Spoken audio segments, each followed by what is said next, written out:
ஆலய திருநீரை அணிந்திடுவோம்,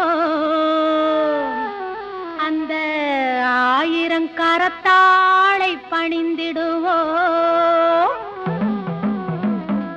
ஆலய திருநீரை அணிந்திடுவோம், அந்த ஆயிரங்கரத்தாளை பணிந்திடுவோம்.